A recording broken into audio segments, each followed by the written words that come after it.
reason why people call Sophie Cunningham MAGA Barbie, and people are starting to fill the arenas to watch her and Caitlin Clark. She's not apologizing for saying that there should be no men in this woman's sport. It's caused an absolute crisis. People are losing their mind. Photo of Brittney Griner, a full beard after being released from a Russian prison. The WNBA's Brittney Griner is a man.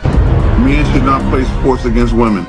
I'm not going to get into all the bullshit that's going on out here in the world today.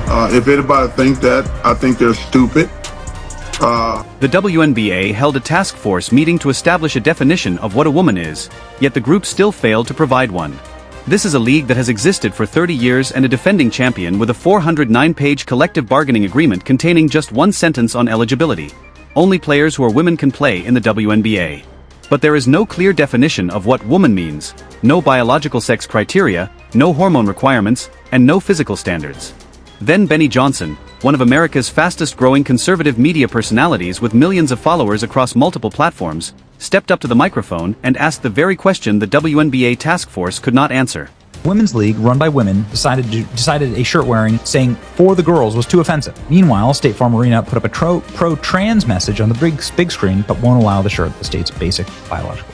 What is so offensive or scary about this message? The genetic message of gender, the genetic message of biological sex. Wow, the WNBA doesn't know what a woman is, but the shirts that reference the XX chromosomes are banned. Is there a man in the WNBA? That was the direct question, and the league, which had dismissed the entire debate as a bad faith argument and a publicity stunt, had no clear answer for him.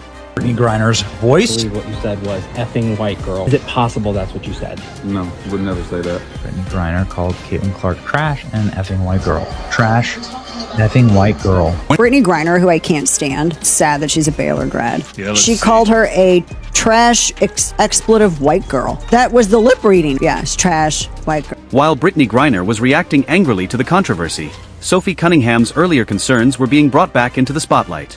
After the league refused to clearly define what a woman is, Benny Johnson asked a simple question: is there a man in the WNBA?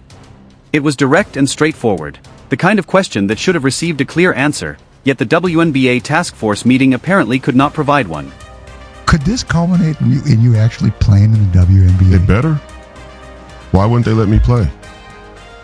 It's completely bigoted to deny my trans existence. The reason the question struck such a nerve and spread across sports media within hours is that the WNBA's own eligibility language leaves the league unable to give a clear answer. The WNBA's collective bargaining agreement states that only players who are women are eligible to play, yet it does not clearly define the term woman or provide specific standards regarding biological sex, hormone levels, or physical characteristics.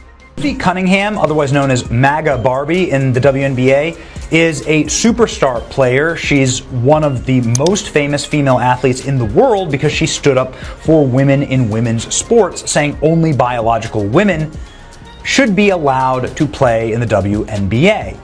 And for that, she is literally risking her life. Check this out. This is what happened to Sophie Cunningham last night when she was clotheslined by a filthy, dirty player for Chicago who has a name that I can't pronounce, or maybe I just refuse to do that. That's my right as an American.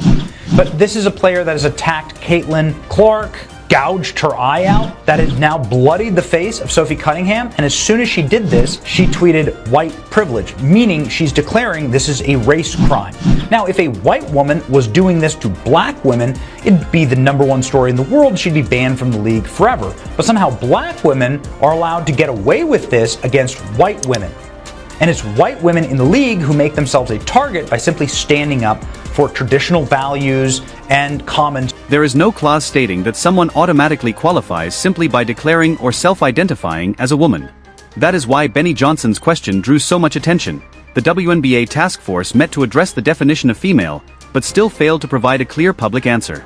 The league's response, dismissing the question as a bad faith argument or a stunt, may work as a public relations strategy, but it does not resolve the underlying issue or necessarily protect the league from legal scrutiny.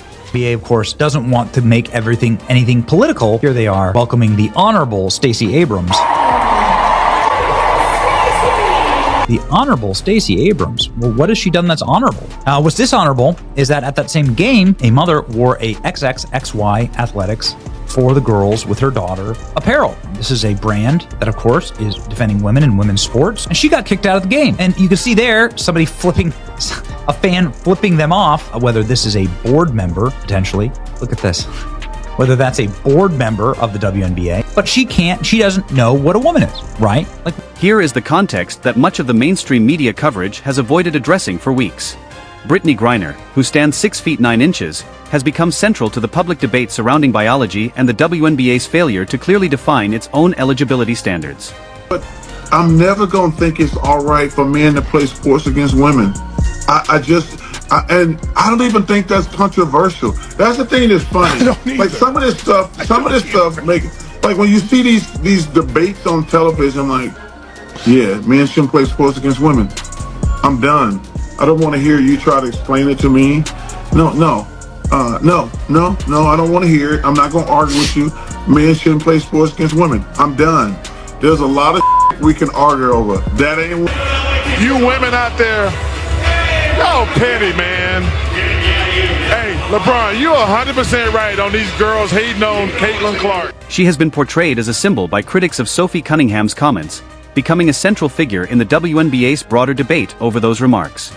We were made to cover up our XXXY shirts at this game. Wait, are you serious? Yes. They gave us shirts. They gave us T-shirts during overtime and told us we had to leave. And this is for the girl. Or cover our shirts up. This just happened. Where were you sitting? Floor 4-3 row C. Yeah. Third row of floor 3. And how much were your seats? $1,000 each around. Yeah. And we did nothing. Like we were just sitting there. I didn't make signs. I wanted to make signs, but I didn't. I did nothing. They made us put our shirts on. I did notice during the game on the Jumbotron, they put up a woman wearing a shirt that said protect trans rights or something. She's the one who told on us. Because she was made to zip up her jacket. So she also had to zip up her jacket? But I think that's But that's bullshit too. She shouldn't have to. But they put her shirt on the Jumbotron. I know. It's almost like the message was made and they said now zip it up to make it seem like they're consistent. Yeah. But they never were. Yeah. No, never are. And why did you spend so much on tickets? Why was it important for you to be here today? To support Sophie Cunningham and to support women in women's sports because it's just common sense. And what's the relation here? That's my daughter. And are you an athlete? I used to be until I had a bunch of knee surgery. What sport? I did all sorts here. I did soccer. I did all of that. Yes. And did this issue ever come up? Like, did a biological man ever try to play against? No, we're from here, so it hasn't happened here a lot. But I can't believe that just happened. Yeah, that's She is also the player whose pre-game meme recreation with Cunningham was turned into a political statement by media outlets that interpreted the moment through their own narrative. Now, Benny Johnson is asking the question that the WNBA's failure to clearly define what a woman is has made almost impossible to avoid. Woman decided to stand up for women and female spaces. And that woman is now getting lambasted by other women because she doesn't support transgender people in female spaces. Sophie Cunningham, who many of you will probably know from this video, recently got herself in hot water because she had the audacity to say that women and girls should be protected. Not out of hatred or bigotry, but because a league that has existed for 30 years without clearly defining its own eligibility standards will inevitably face questions from both its players and critics. Questions that a clear, transparent policy could have prevented. I do think that there is a thing called pretty privilege. There is a thing called white privilege. There is a thing called tall privilege.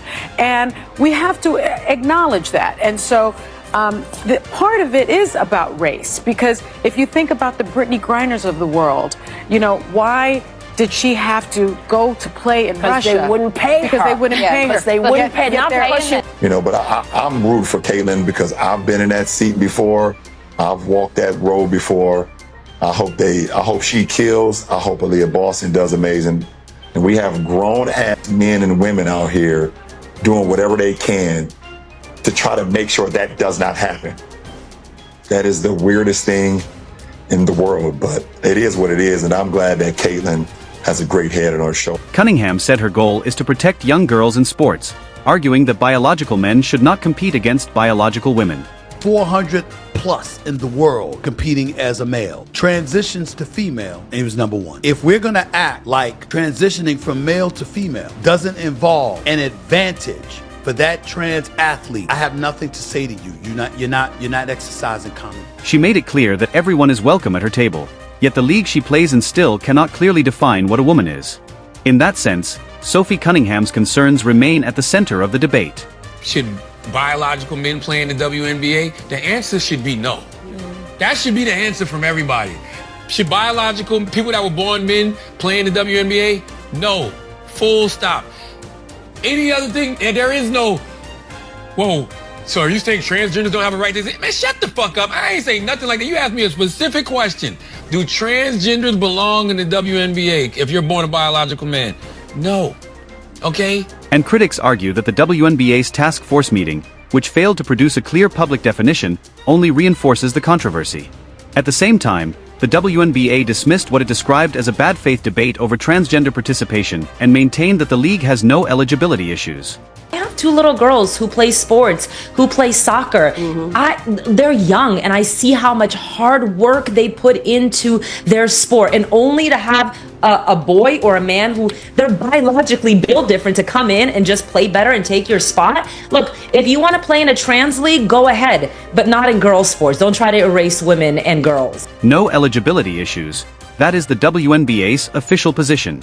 The league has stated that there are currently no transgender women playing in the WNBA or seeking to enter the league. Something the president feels strongly about as well, and the American people do too, that men should not be playing in women's sports. It's completely ludicrous that anyone could support that. It's even more ludicrous that you do have Sophie Cunningham, a female athlete herself, very accomplished in her own right, coming forth and speaking that truth that men shouldn't play in women's. The WNBA has never had a transgender woman. Someone assigned male at birth who later transitions to live according to her gender identity, on an official league roster.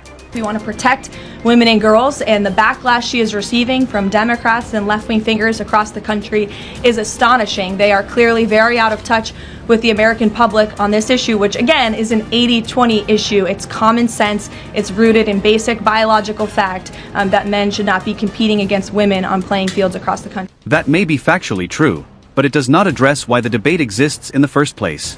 The controversy stems from the WNBA CBA lacking a clear definition of woman, from Cheryl Reeve wearing a political shirt supporting trans kids while coaching in the league, and from Gabby Williams saying she would welcome a biological male onto her team at any time.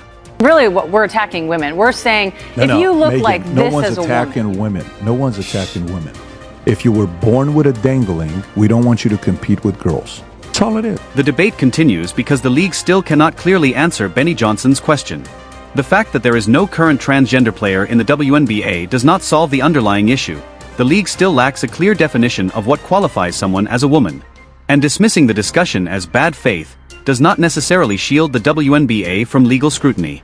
That is not a political argument, it is a legal observation.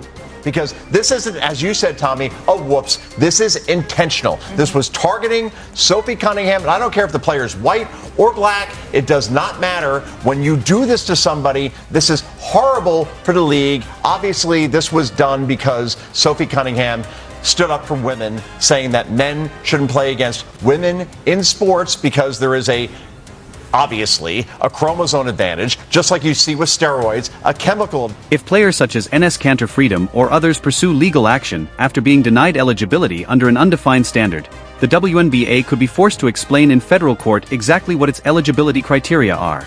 Simply stating that only players who are women are eligible, without defining what woman means, is not a detailed legal standard. It is just a sentence. Women are 51% of the population. We need to start acting like it.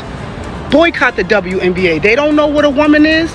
They don't know how to protect women in girls' sports in the WNBA. The W that stands for woman, not trans, that starts with a T. Woman. Y'all don't know what that is?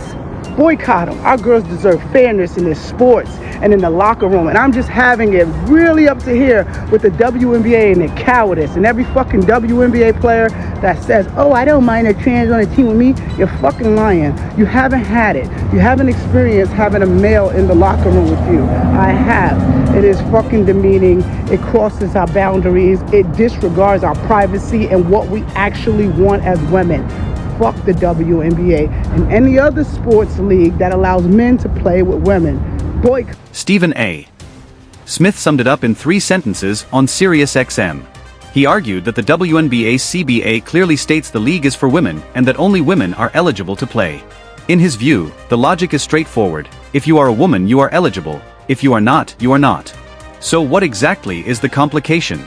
Sophie Cunningham was brutally fouled in the face during today's game, and the offending player, Dejanay Carrington, was ejected after officials ruled her hit a flagrant 2. But after the ejection, Carrington posted, quote, "white privilege," on social media and tagged the Indiana Fever. The on-court drama follows weeks of backlash and protests against Cunningham for speaking out against including transgender athletes in the WNBA. The complication is that the WNBA has never clearly defined what woman means, and Benny Johnson's question exposed that gap. Months before the issue became a major WNBA story, Sophie Cunningham said in February 2026 that she wanted to protect young girls in sports and locker rooms from having to compete against biological men. Later, Cunningham was labeled MAGA Barbie online, clotheslined during a breakaway, targeted by a white privilege post from a locker room, and faced protests outside her games. A coach even wore a political shirt while facing her team. Through all of it, Cunningham continued to stand by her position. "I said what I said." That's a flagrant 2 every single damn time in the NBA and the WNBA. But you know things have devolved when you've got the Attorney General for the state of Florida saying that's why WNBA games ain't here, because guess what? We are the prosecutors. Attorney General James Uthmeyer, the WNBA knows better than to play games down here in Florida, because I'll be charging people with assault. I should probably clarify. Assault and battery. That is from the Attorney General of the state of... Then the WNBA held a task force meeting to define what a woman is, yet still failed to provide a clear answer. Benny Johnson asked the exact question the task force could not answer, while Brittney Griner watched the league she plays in face growing scrutiny over its eligibility standards. Sophie Cunningham said young girls should be protected in sports, and now the league's inability to clearly define its own terms has brought that debate back into focus. Fans did not wait for the task force to respond.